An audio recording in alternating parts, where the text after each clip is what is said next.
Hey everybody, welcome to the G-Man and Mimi Show. It's good to see y'all. How are y'all doing tonight?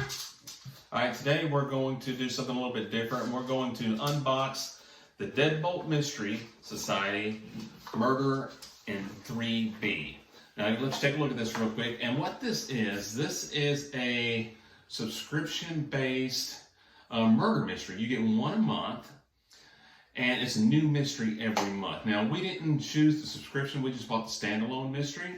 The reason is because we want to try it out first. Now, it's similar to some of the others that you may or may not have heard of. I think they have one called Hunting a Killer or Hunting a Murder or something like that. And we looked into it, and it looks pretty good. It's about $30 a month, somewhere around there. The thing about it is, basically, it takes about 6 months to do. And each month, they'll send you a new portion of the mystery. And then after the end of the 4 to 6 months, you finally get to the end of the mystery. Whereas this one, they send you a new mystery every month. And like I said, if you're not familiar with these, basically what it is, it's a fiction, but it's developed like it's real life. And they send you a case file and evidence, bags, blood stains, whatever suspects list. You'll have to, some of them may have like a little barcode you may have to scan and listen to. Some of the suspects and witnesses and things like that. So it's pretty interesting. We're going to try it out and see how well we do with it. Yeah, we watched some other YouTube reviews, and you just like Mimi said, suspect files, and some you have to scan, and it'll give you all kinds of information. All kinds of information. Like even fake 911 recordings, things like that. They make it very realistic. Now, we've never done any of these types, so this is going to be our first time opening. We have not looked in this, so we're going to share it with everyone. So, Mimi, if you do the honors. I've been excited waiting on this all day. She's been excited about it, but she was just a little hesitant about spending the... Yeah, I didn't want to spend any money. Yeah, because with shipping, I think it was close to $30, but it's a game that's going to last a month, so why not? We're going to figure out how to... It's taped.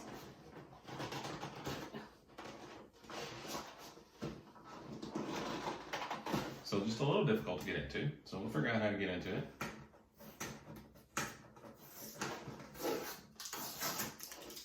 She's just very anxious. That's the only reason she's having difficulty, y'all. I am pretty excited about this.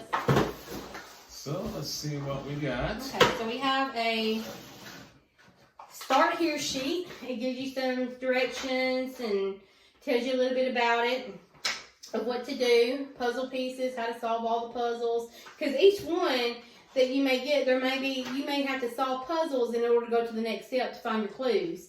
And even though you may have a puzzle, that doesn't mean that there's anything there. But 9 times out of 10, it gives you like a little hint to where then you can go back through your suspects, or go back through your witnesses, or go back through some of the evidence, and you'll be able to check those off. But yeah, little scan code, little lock, tells you all about it. Pretty cool. So basically, it gives icons on here and tells what they mean. This right here is an Office of the Mayor form, signed by a mayor. It gives you a little information there of what that is. Collector's cards. All right, so this is a letter from the mayor enlisting our help in finding the killer is what this is. So I don't know if you got a good chance to see that, but... And go ahead, what was this other one? This is a collector's card, and it says number 4, or number 9. I think that's a 9. It's very small, written on there. Okay. It tells you what it is. Collector's card. I'm not sure if this is just for our I think souvenir. that's what we keep for us, okay, as a souvenir. It's collector's cards. I'm assuming it is just for to collect. Yeah, it's like based off of how many games you do or how you subscribe to your games. They give you a card for each one that you do. Just as a token of saying thank you, our appreciation type thing. Plus, it's kind of cool. Then this right here is an evidence, and it's got the evidence number, the name of on there. It's the police report, time out, time in. That's pretty cool. Okay, but we're investigators now, yay! Okay, so this is actual, like I said, a mock police file. So it contains the evidence and all kinds of stuff. So it also shows us where to go. Mm-hmm. Looks like for instance, this one has actually got is little computer forensics on it because it has the user's web browsing history and things like that. So, and something about that is you'll have to actually get on to the websites in order to find other clues or suspects or witnesses, key items, bloodstains, anything like that, that the website that they give you, you'll have to go on and look at it yourself. It's pretty interesting, I think. So we'll actually get to see what this weirdo was browsing. Then we have a hotel room key. I don't know if you guys can see this or not. It's a little key card for a hotel room. The Hideaway Motel, room 1A. So this right here is a picture of a painting. I'm assuming it's in the hotel room. Well, anyways, down here at the bottom is a little scan card or scan barcode, and you'll have to like download a scanner code to get this to figure out the importance of this painting. It may have bloodstains on it that we don't see. That it might be a history to it or something. It might be a history to this hotel room. So we'll hang on to that. And this right here is another one, but it's like a computer login name and password, and it's got a little scan code again. So I'm guessing with that, we'll probably have to scan the barcode, and then this will be our sign-in. Maybe there's files on there or so people something. see that. And then this right here is a crime scene report. It looks like a cracked cell phone, a dead person, and a bloody knife. It tells you about the autopsy report and all of that on this. And this was compiled by Wallace Hammett, Detective, Valley Falls Police Department. And that's another little scan barcode on the back. This is a puzzle. Dean of Thieves. Yeah, this right here is a de-worded code. So you got to figure out how to de-word it or decode it to make a word or phrase or whatever. That should be interesting. I may let you handle that because Mimi tends to like puzzles and brain teasers for some reasons. She plays Sudoku for some reason. I don't know who in the world plays that, but I do. I'm she really solves good at puzzles. She likes them. She will not stop until she has the puzzles. I'll be going at work and she'll work on this all day. Trust me. When I get home, she'll have it figured out and be ready. I'm just hoping she doesn't solve the case, ahead of time, without me. So. And then I guess these are here suspects or witnesses. It doesn't really. It's okay. Suspects. This right here is open up and see what kind of suspects we got in there. It's a lot of them. We got one. Wait a minute. That's one of those. Wait a minute. Is that one of those Duck Dynasty guys? Anyway. His name is Harley Shaw. Suspect Harley Shaw. And it gives you little clues about each one. So here's one that looks like a construction worker or linesman. And then on the back, it gives you he does not live at the hideaway. So it's kind of like little important hints on the back to let you know what each one does. Like this guy, he looks like a young entrepreneur, but yet, there might be something else to him. And it says his room is in Unit A. Then you have the older lady. Surely she couldn't hurt anybody. And she does not live at the hideaway either, so. And then there's that one. She looks like, Looks like some kind of pop star. Her room is beside Alfonso Perez's. So I'm assuming there's an Alfonso Perez maybe in there. Yes, right here. Alfonso Perez. Looks like he thinks he's cool. His room is beside Franny West, centrally located. He only has one. This guy, he only has one neighbor at the Hideaway Hotel, and he kind of looks like looks like an author or something, or an investigator. Yeah. This guy, he lives where he works, so he's pretty much homeless. He lives where he works. He lives where he works. Lives where he works. So, I mean, it looks like somebody on Grey's Anatomy.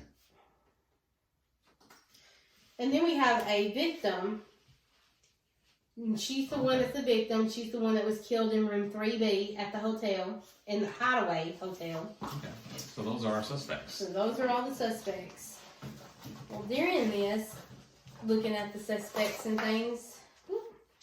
We have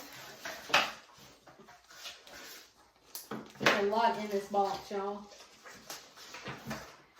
And the good thing about doing it without a subscription is we got all the time in the world to do this. If we were based on a subscription, we'd have to have it, or we wouldn't have to, but we'd want to have it solved before we got the next box. So then we have interview reports about each one of our suspects. We have surveillances. That's for the puzzles. This is an interview report that's continued for the interview report of the suspects. So this and this go together. Just looking at this a little bit. And this one as well. So there's evidence reports. I'm gonna assume there's some kind of code because there's a lot of codes in some of these clues. Because looking at this, I don't know if you noticed this, Mimi. This is all. I mean, I don't know what we're to make of this. Well, if you look at this, we have a vending machine that has 1 through 5, A through E, and then on the back it gives you 2B, 1D, 4B, and all of them mean something. Okay. So we probably have to decode some of these surveillance notes and the evidence reports. Because if you look at surveillance notes here, it's just names of countries and states. That's all there. So there's no real notes to actually read. So I'm assuming and then we have this. This is, remember the hideaway mono, and it's all gibberish, but we'll have to decode this as well.